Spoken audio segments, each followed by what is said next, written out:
Hi viewers.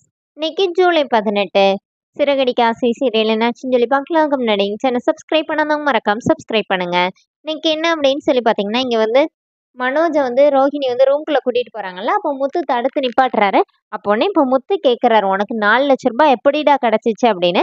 இப்போ மனோஜ் என்ன சொல்றாருன்னா, அது நான் என் ஃப்ரெண்டு கிட்ட வாங்கினேன், பார்க் ஃப்ரெண்டு கிட்ட. இங்க பாரு, நான் அவங்கிட்டயும் போய் விசாரிச்சுட்டேன்னு. இல்ல இல்ல, நான் அவன்கிட்ட தான் வாங்கினேன் அப்படின்னு மனோஜ் சொல்றாரு. இப்ப நீ அவனுக்கு ஃபோன் பண்ணணுன்னே மனோஜ் வந்து சமாளிக்கிறாரு. இப்ப முத்து விட மாட்டேங்கிறாரு. இப்ப நீ உண்மைய சொல்லப் போறியா இல்லையா அப்படின்னு கேட்கும்போது, மனோஜ் சொல்றாரு, ஆமாடா நான் தான் மீனாவோட நகை எடுத்து வித்தேன் அப்படின்னோனே, இப்ப எல்லாரும் அப்படியே ஷாக் ஆகி பார்க்குறாங்க. அப்போனே அண்ணாமலை வந்து கேட்குறாரு, என்னடா அப்படின்னோனே, ஆமா நான் தான் வித்தேன். எனக்கு என்ன பண்றதுன்னு தெரியல. அம்மாட்ட வந்து கேட்டேன். அம்மா தான் மீனாவோட நகை இருக்குன்னு சொன்னாங்க. நான் எடுத்துட்டு போய் அடகு வச்சிடலாம் தான்ப்பா போனேன். ஆனா அங்க நான் காசு பத்தலன்னு சொல்லிட்டு நான் வித்துட்டேன் அப்படின்னோனே, இப்போ அண்ணாமலை வந்து அடி அடின்னு அடிக்கிறாரு. முத்து வேற அடிக்கிறாரு. என் பொண்டாட்டி நகைய எடுத்து நீ எப்படிடா விப்ப? அன்னைக்கு எப்படி சொன்ன? நானா வசதியான வீட்ல கட்டியிருக்கேன். நான் பூ கட்டுற பொண்ண கல்யாணம் பண்ணியிருக்கேன்னு என்னை எப்படிலாம் நீ பேசின? அப்புறம் எதுக்குடா அவ நகை எடுத்து நீ வித்த? அப்படின்னு சொல்லிட்டு அடிக்கிறாரு. இப்போ ரோகிணி வந்து என்ன ஆளாளுக்கு அடிக்கிறீங்க அப்படின்னு. அதுக்குள்ள ஸ்ருதி வர்றாங்க. அப்ப ஸ்ருதி என்ன கேட்குறாங்கன்னா, என்ன ரோகிணி ஆளாளுக்கு அடிக்கிறீங்கன்னு சொல்லி கேட்குறீங்க. அப்ப இந்த விஷயம் உங்களுக்கு முன்னாடியே தெரியுமா? அப்படின்னோனே, ரோகிணி ஆமாங்கிறாங்க. பாத்தீங்களாப்பா இவங்க எல்லாம் சேர்ந்து கூட்டு களவாணிகளா இருந்திருக்குன்னோனே, இப்ப ரோஹிணி என்ன சொல்றாங்கன்னா, எனக்கே ஒரு நாளைக்கு முன்னாடி தான் தெரியும். மொதயே தெரிஞ்சிருந்துச்சுன்னா, நான் வந்து விட்டுருக்கவே மாட்டேன் அப்படின்னு சொல்றாங்க.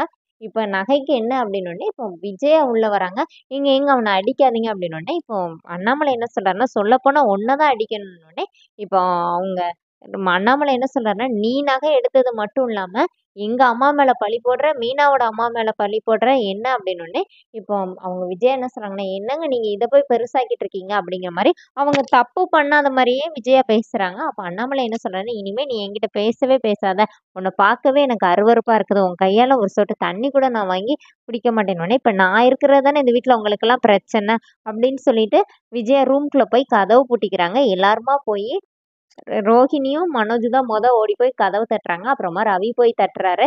ஸ்ருதி வேற என்ன சொல்றாங்கன்னா, "விடு அவங்க ஏதோ கோவத்துல போயிருக்காங்க. பசிச்சா வெளியில வந்துருவாங்கன்னோனே" ரவி இவ வேற அப்படின்னு அப்புறமா அண்ணாமலைய போய் கூப்பிட சொல்லும்போது, அண்ணாமலை கூப்பிட மாட்டேன்னு சொல்லிடுறாரு. முத்துவும் ர இவ் மீனாவ போய் அண்ணாமலை கிட்ட போய் பேசுறாங்க. அப்ப அண்ணாமலை என்ன சொல்றாருன்னா, இருந்தே இவள இவ்வளோ தூரம் விட்டனால தான் இவ இன்னைக்கு இப்படி வந்து நிக்கிறா. நானா கூப்பிட மாட்டேன். நீங்க வேணா போய் கூப்பிடுங்க அப்படின்னு சொல்லிட்டு அவர் வந்து சோஃபால படுத்துக்கிறாரு. இப்ப என்ன பண்றதுன்னு தெரியாம முத்துவும், மீனாவும் கிச்சன்ல நின்னு பேசிட்டு இருக்காங்க.